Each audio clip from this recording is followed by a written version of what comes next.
Okay, let's start the chapter.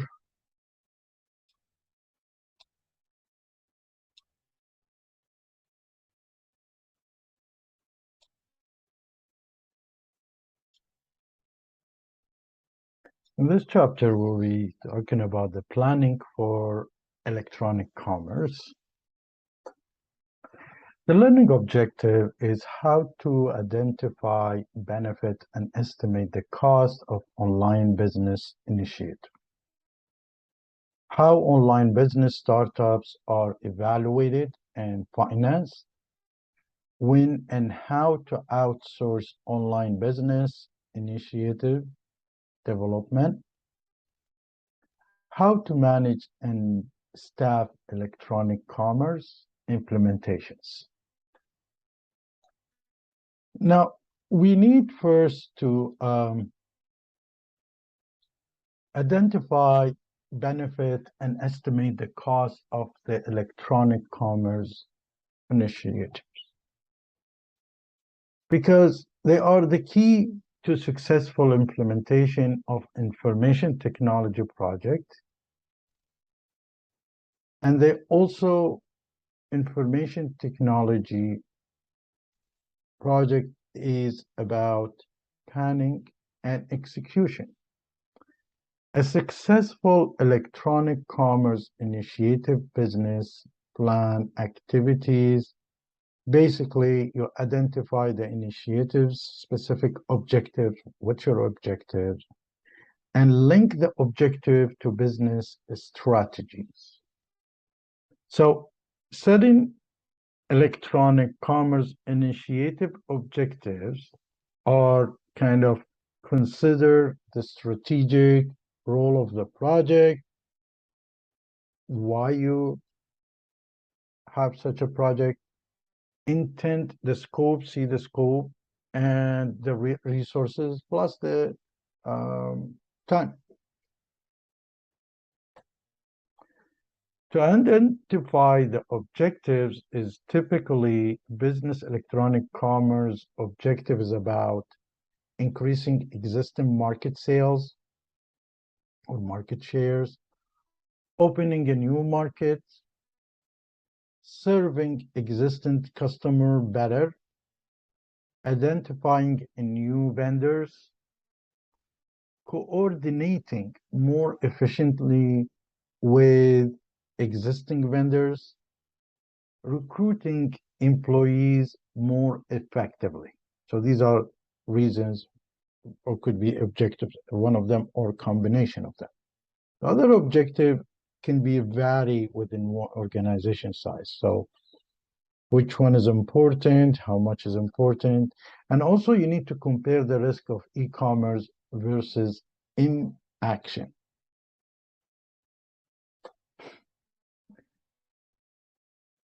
So there is what you call a downstream strategies, which is our tactics to improve the value business provided to the customers. And then you have the upstream strategy, which is focused on reducing costs or generating value, working with the suppliers or inbound providers. There's a few software also for upstreams and downstreams, and now probably you know what it means when they say it as an upstream software. And also there is a web use for businesses. There is attractive sales channels for, for many firms. It's attractive for the businesses. It also can be a complement business strategy, such as like improving competitive position, and also inspire business to undertake activities.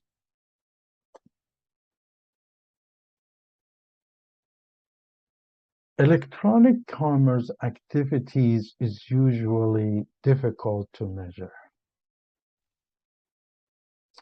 First wave of e-commerce activity, we saw that existed without specific, you just no measures goals. You just have a website.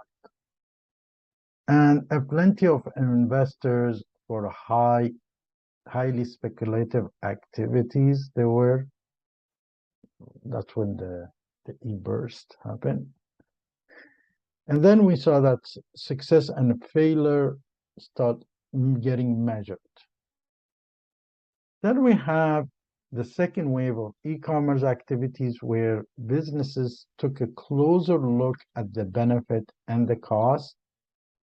And also they knew good implementation plans set specific objective for benefits achieved and cost incurred.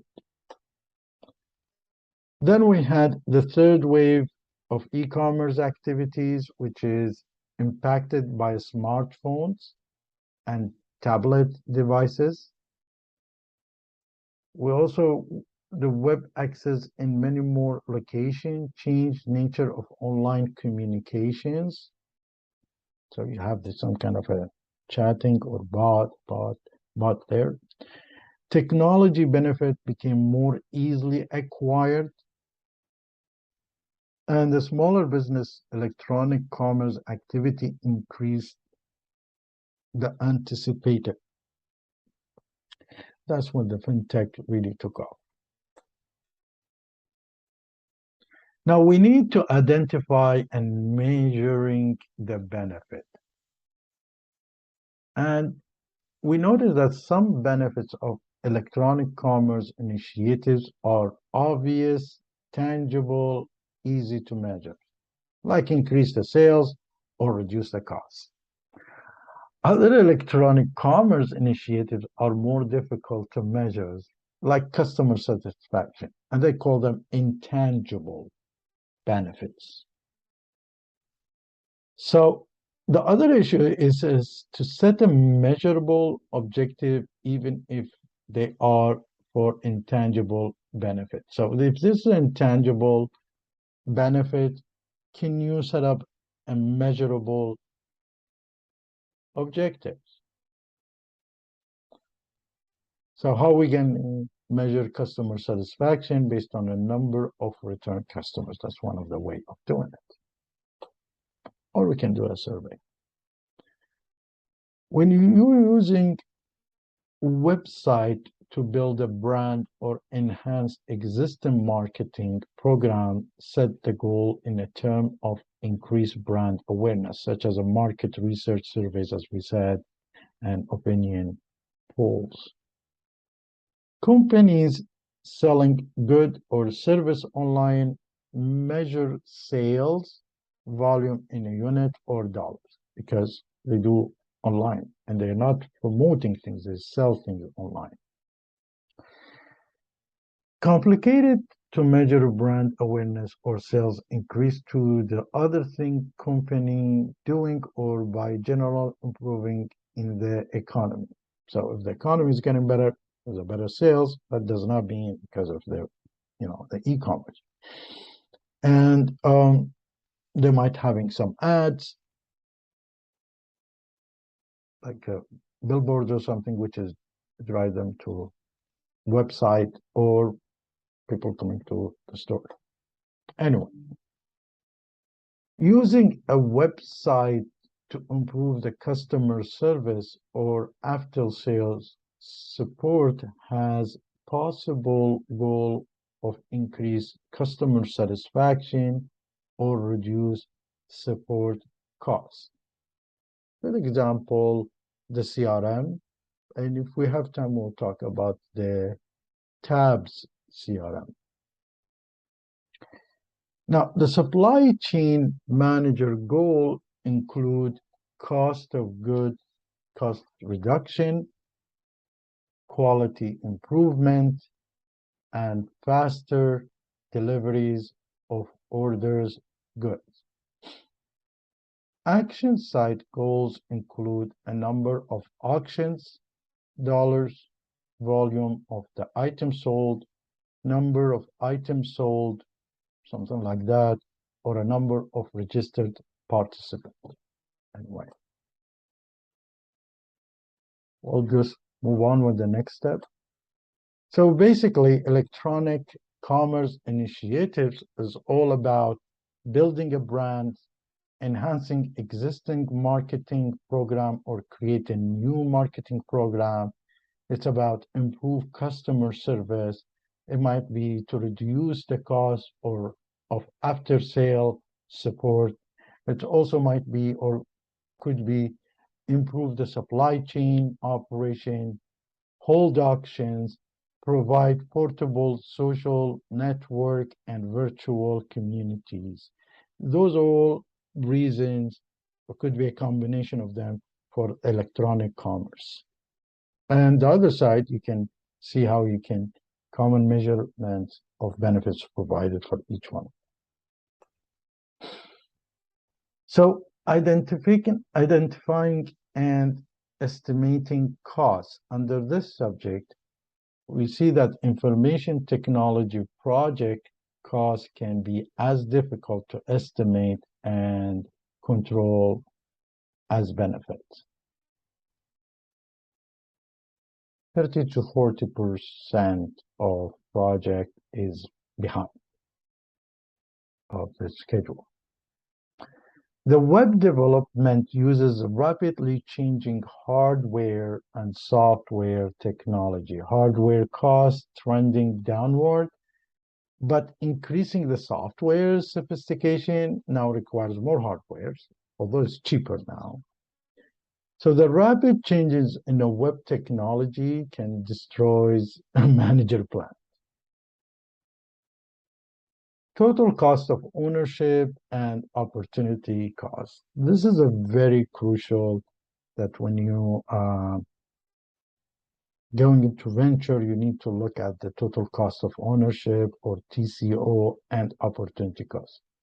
TCO includes all costs related to electronic commerce implementation, such as hardware costs, software costs, outsourced design work, such as employee costs and site maintenance. A good TCO number include assumption about how often site would need to be registered, redesigned in the future. One of the largest and most significant electronic commerce initiatives cost is opportunity cost. And it's about foregone benefit that company could have obtained from the electronic commerce initiative and not pursued. So potential business, but you're not setting up your e-commerce. And maybe a lost customer or a sales or cost reductions. Now, the total dollar amount required to create and operate a website has varied with the time and business. Today, you can get a good proposal for building your website and even doing for you the digital marketing. So a relative proportion of the cost remain stable. So the hardware usually 10%, software is 10%, and 80% is the labor. Small online stores can be placed into operation for less than $1,000, development and all these things. You can see these ads in the street sometimes.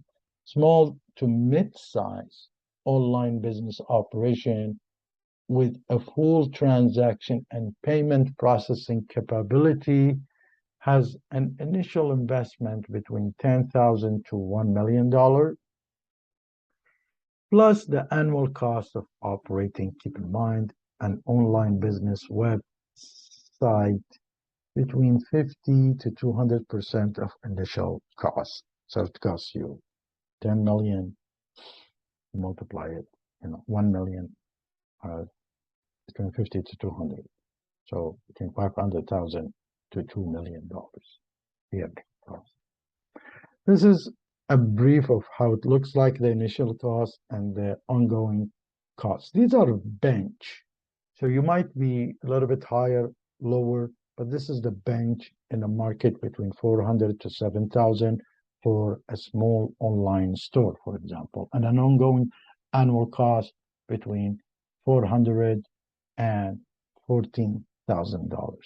It's estimated cost for business website.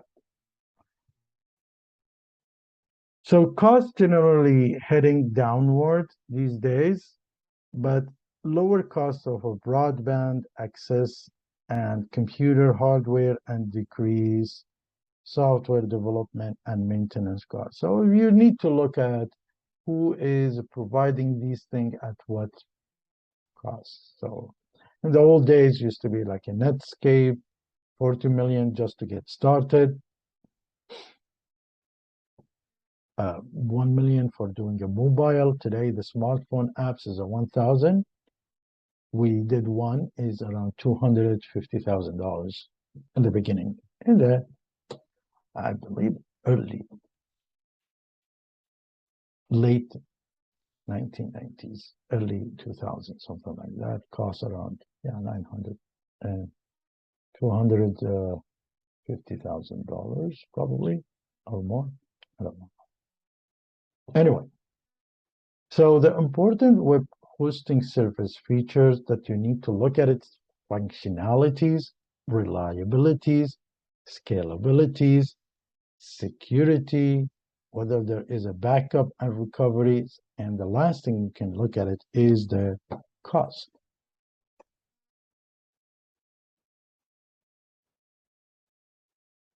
Now, you go through this, there is investors, there is something called angel investors, which is they will invest into the business. I'm not going to talk that much about funding online business startup. You can read them. The issues comes in here. Always investors, they comparing the benefit versus the cost. So the capital project, which is the capital investment, or a major investment in kind of equipment, personnel, and other assets. The techniques to evaluate the proposed capital project range from a simple calculation to complex computer simulation model. What if we do this? How much is it going to cost? Um, probably there is something called a life tree, uh, something like that. We'll do these calculation also, or cost tree. They do that in supply chains and operating in your business's ventures. The key part of creating electronic commerce, anyway, is the initiative businesses plan, is to identify the potential benefit cost and evaluate whether benefit exceed cost. So you need to build your own bench and make sure that they can understand where through that bench how much profit or benefit versus the cost that they have to put in.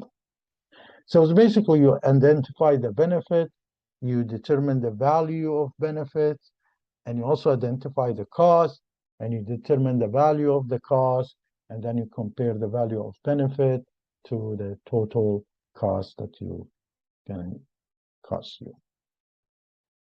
And then what we have a return on investment. Most of the angels and investors, they want to see the return on investment and exit strategy.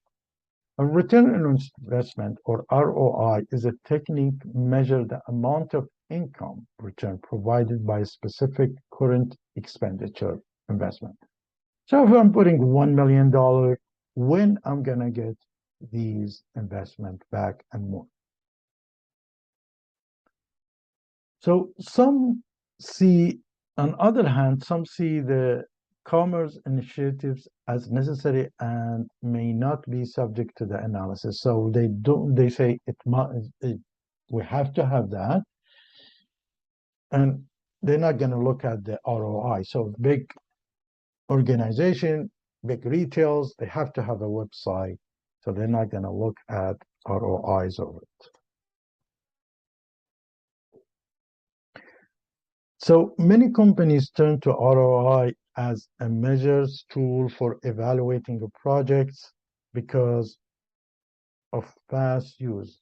It's easy to understand, but has some built-in bias, some kind sometimes, that can lead to poor decisions. Usually ROI requires all cost and benefit be stated in a monetary unit, which gives underweight to cost. ROI focus on benefits that can be predicted, but initiatives have return benefit not foreseen sometimes. ROI tends to emphasize on a short-run benefit over a long-run benefit also.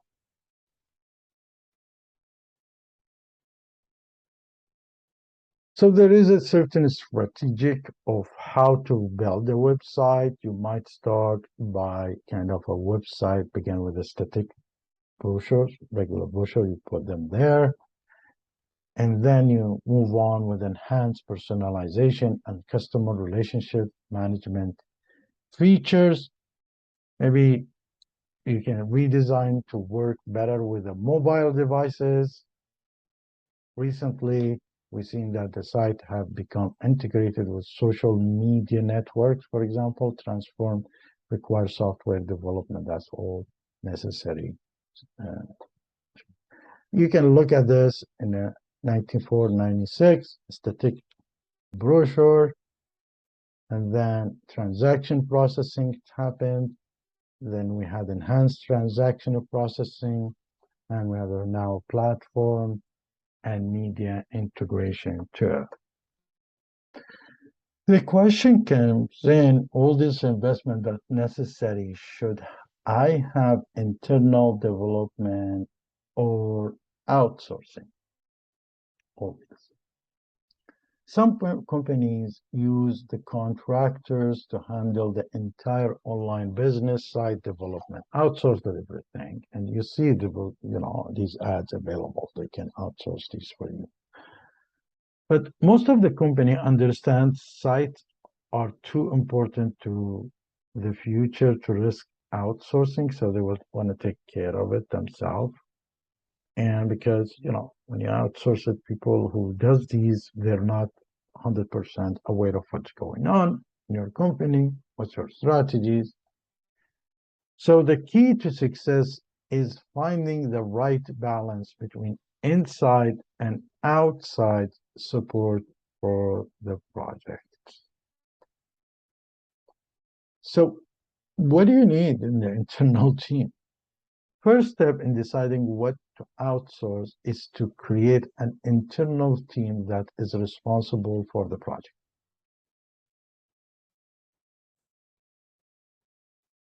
Team members need to be knowledgeable about the internet and its technology, have creative thinking or thinkers distinguished within the company, good sense of company goals and cultures, and have technical expertise also, but it's not less important than other factors. So you need to have some technical expertise plus business expertise. Although the business comes first, it's easy to teach people the technical expertise. It's in comparison with the business expertise. Okay? Now, measuring achievement of a team is also important. So you can express it in whatever terms are appropriate to the objective of the initiative. So you create some kind of a benchmark in certain terms, and then you express that with the changes that's going to happen. Now, there is what you call intellectual capital, is employees' knowledge about the business and its process. So that's why I always suggest that we should not lose and that's hard to measure, but a value is recognized today. Replacing some people who knows your business already is a very difficult. Not only that, they will join other company and become more competitive with you with other companies. So internal team responsible for initiative decide what to outsource, and consultant or partner needed. So they will decide which part we will be outsourcing and which part we should not be outsourcing it.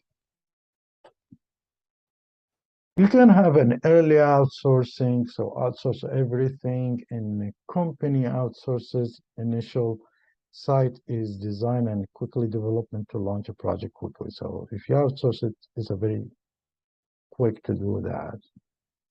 Company-owned information system people work closely with the outsourcing team. So you have a team internally in charge of the outsourcing, or it could be a consultant to do that for you. That's an early outsourcing. Then you have what you call a late outsourcing.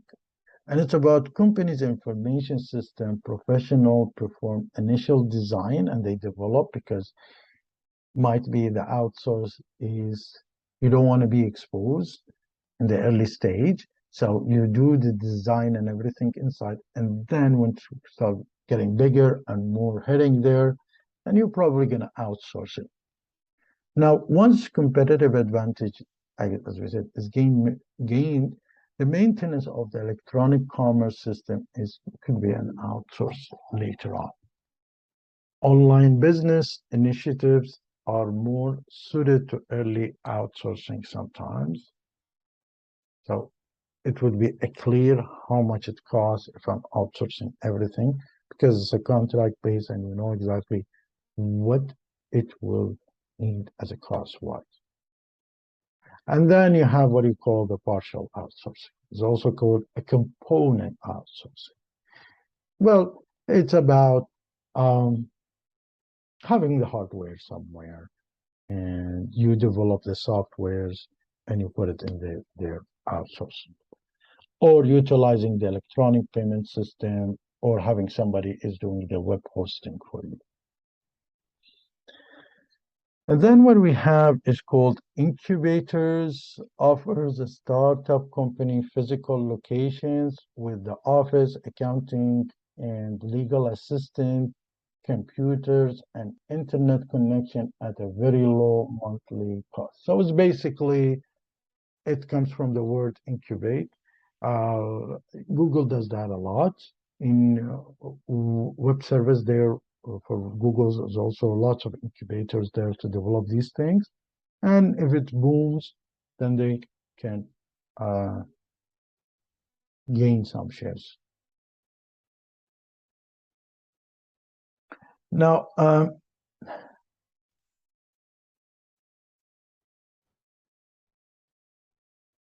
in the incubators might offer seed money, startup money, management advice also, and marketing assistant. They receive ownership interest in a company that's typically between 10 to 50%. It's a kind of a company become an entrepreneur. And only internet incubators, Ideal Lab and ticket.coms, these are the incubators. Anyway, some of them are created internal incubators. And they're most unsuccessful and shut down mostly because internal incubator is basically is part of your company. And creating incubators, it's a better you have a department of entrepreneurship. As strategic partner incubator have yielded better result than the old style method. So some outsource comes in, makes a third-party application that helps your performance of your application, for example. And then you have what you call accelerators. And it's about company that perform a function similar to that of an incubator, but with a different activity structure. It's tend to work with entrepreneurs who have already developed their idea into a business. So somebody will adopt and accelerate you. Angel investors is kind of an accelerator too. Project management, we can talk about the project management. It is a very important subject. Its plan include cost, schedule, performance. A good project manager the qualification is always have to manage, or she always has to manage time, scopes, and the cost. A good solution, a good software that help a project manager for a mid-size to large size is Oracle Primavera. For a mid-size to small size and mostly used is Microsoft Project. And there is others like open source options like Open Workbench, Open Proj, and Redmine. There's hundreds of them. COO, Chief Information Officer, or Chief Technology Officer, is used by company top technology manager, the Chief Information Officer, or CEO. The technique is to monitor each project like it was an investment in a financial portfolio. Allows the trade-offs between cost, schedule, and quality across the project as well as within the individual project. Provide more flexibility in allocating resources to achieve the best set of benefit from all projects in the most timely manner. And the usual Chief Information Officer assign a ranking for each project based on importance to goals and the level of risk. Chief Information Officer usually oversees information system and related technological element needed to undertake and operate online business activities. So he's not going to do things in his hand. He's just oversees them. Business manager is a member of internal team that sets project objective and is responsible for implementing and reaching them. A project manager should have specific training skills in tracking course cost and accomplishing objectives. PMI is the good one. Project portfolio manager is responsible for tracking and managing online projects as a portfolio, usually promoted from the ranks of a project managers. Could be a project director also. And then you have the account manager, which keeps the track of multiple websites in use or a project combining into a larger website. So they have multiple websites and you want them to amalgamate or integrate them together. Application specialist is usually maintaining accounting, human resource, logistics software, electronic commerce, and site software. And then you have web programmers who design and write underlying code for a dynamic database-driven web page. So these are different jobs. And web graphic designer trained in art, layout, composition, and know web pages construction, how it went. Must ensure web pages are visually appealing and easy to use. And then one of the other positions is called content creator, which is write original content. And then you have the content managers or the content editors, purchase existing material and adapt it for the use of the site. And then you have the social networking administrator, which is responsible of managing the web virtual community element. And then you have the online marketing manager, specialized in the specific techniques used to build brand and increase the market shares, use website and other things. We have the customer service representative, which is design and implement customer relationship management, CRM activities in the electronic commerce operation. And there is a call center person, there is system administrator, there is the network operation and the database administration support. The post-implementation audit, also called the post-audit review, and it's a formal review of projects after up and running. It's testing in a way, and after running and see benchmarking on all these. It is about examining the project item established in a planning stage. So we have objective, performance, specification, cost estimation, and scheduling delivery date. We examine all these.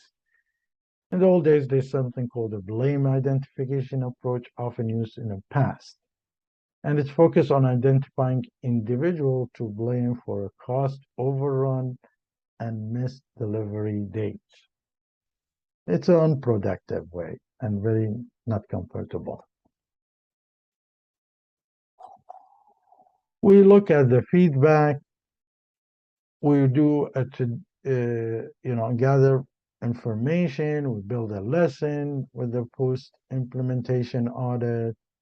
We can do a comprehensive audit report analysis. We'll see what is missed, what's did not miss. Sometimes there's a lot of issues.